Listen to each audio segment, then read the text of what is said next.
Revenge. I can't be liked, but I can hurt others, and then I'll count. Revenge is the third one. And when I talk about revenge, I'm talking, this is the mean-spirited student. And I just saw a couple of you nod. How many of you have this kid? This is the mean kid. They may not be mean to you, but they may be mean to their peers. They may be mean to you. A lot of parents do the best they can do. We do the best that we can do with our children. But a lot of those situations, like Boone said, a lot of the problems come from M&D. You'll hear me talk a lot about that, which is mom and dad. That's a lot of that initial social setting. Mom and dad have a lot of influence on us. And more than likely, things that bother you have a lot to do with your childhood. You'll hear me talk a lot about childhood wounds. I was the first. How many firstborns do I have? Okay. All my firstborns. So you're going to understand where I'm coming from. I had to be perfect. Huh? Yeah. You understand that? Yeah. Firstborn, like my brother's 6 years my junior now. Not now, he always has been. But, because what does that mean, really? And my brother and I, at one point, we drove all the way from Texas to Canada together. And my brother outside of my wife is really my best friend. But anyway, we drove up and we had this long discussion. For years, I was very resentful towards my younger brother because he got away with murder. He got away with murder, and I didn't. Well, mom and dad, and it was really interesting. My mom lives in Pennsylvania, which is about 1,000 miles away from where I live, and she came home to visit. She came home to visit me, but she wasn't there to visit me. She was there to visit little 18-month-old, and I'm well aware of that now.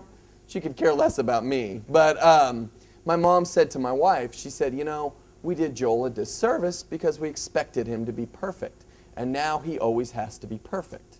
And that's too bad because I'm scared it's going to kill him. You know, which was a very sobering thing to hear, but I also understand that's why a lot of what I do is because I have a need to be perfect. Well, mom and dad affected that. So germane to Boone's point is the fact that a lot of what goes on in your classroom with particular students has nothing to do with you. A lot of it has to go on with what's going on at the house itself. You can't control that. This is my big pitch. You can't change the system. You can't. But you can change your reaction to the system. In other words, the way you react to kids. We are so affected by what goes on with M&D. Siblings, other teachers, boyfriends and girlfriends seem to have a lot of influence at this age, just so you know. All right, so going back to this specific part, I need revenge. I can't be liked, but I can hurt others, and then I will count. And what Boone's example is, that kid is hurting others studies. So I feel hurt, disappointed, disbelieving, disgusted. That's how you know. And when I say hurt, but you're usually disappointed because it seems like this kid is attacking you specifically. You do what we call, we're going to talk about cognitive distortions later, so you're going to like that cognitive distortion. We personalize it. You react by retaliating, getting even, taking behavior personally, thinking, what did I do to deserve this? And you've all had that kid in your class, right? Where you're thinking, okay, I did something like last semester because, my gosh, this is the worst class I've ever had in my life.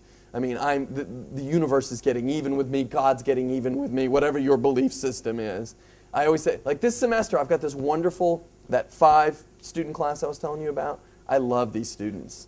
But I know this summer when I go back and I teach this summer, I'm going to have like the 5 worst. I just know it. That's just the way it is. And I always think, what did I do to deserve this?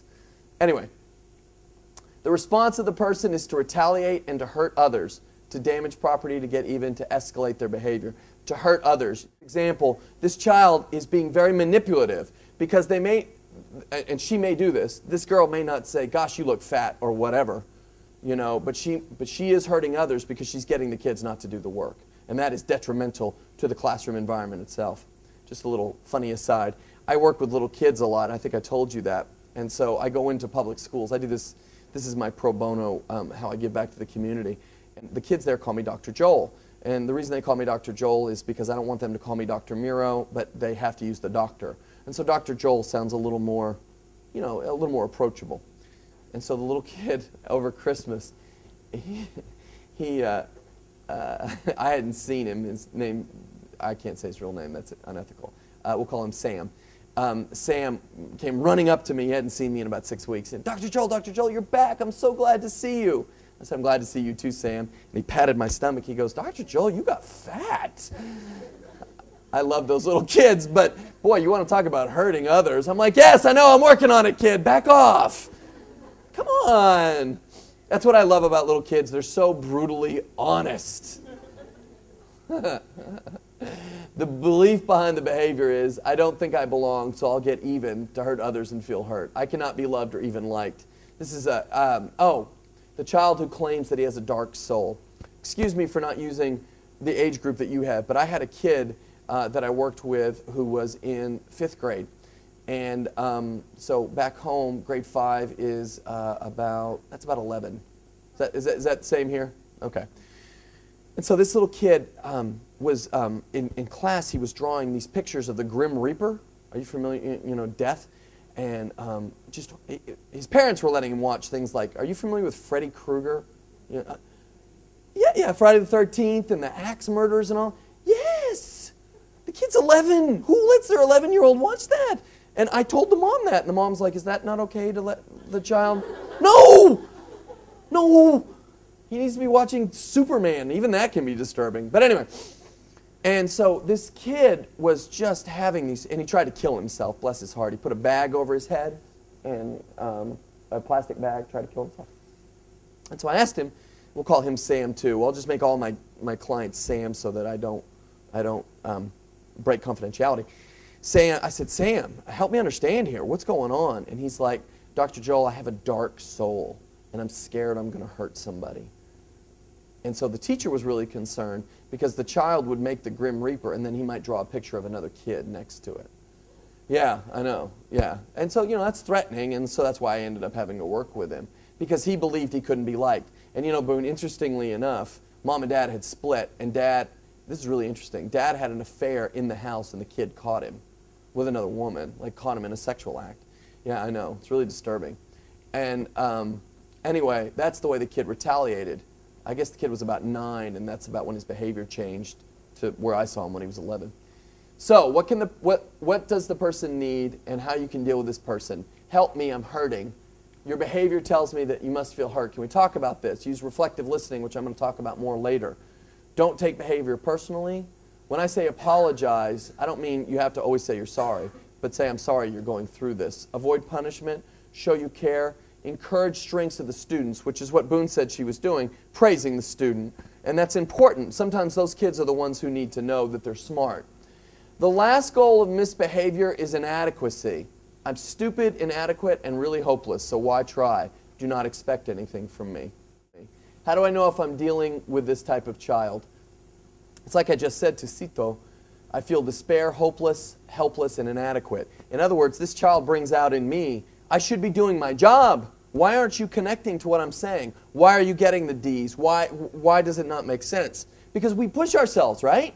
We think that we can connect to every student and that every student is going to be able to take something from us. Does that make sense? Okay. And so, I react by giving up on the child, over helping the child, doing for the child, or showing a lack of faith in the child.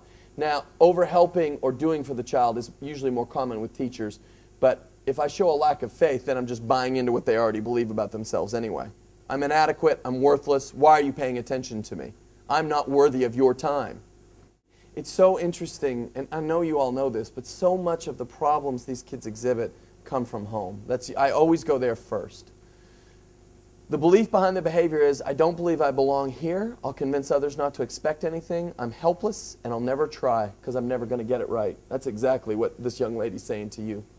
I am helpless and unable. And what that means is that I'm able to do anything right. So, here's what you can do. Show me a small step. If nothing else, show me a small step. Little successes. And sometimes you have to work around this particular child in order to get them that one little step. Take time to train, encourage any positive attempts, enjoy the person, build on their interests. That goes back to what I said earlier. We've got to figure out what the interests are, especially with this kid.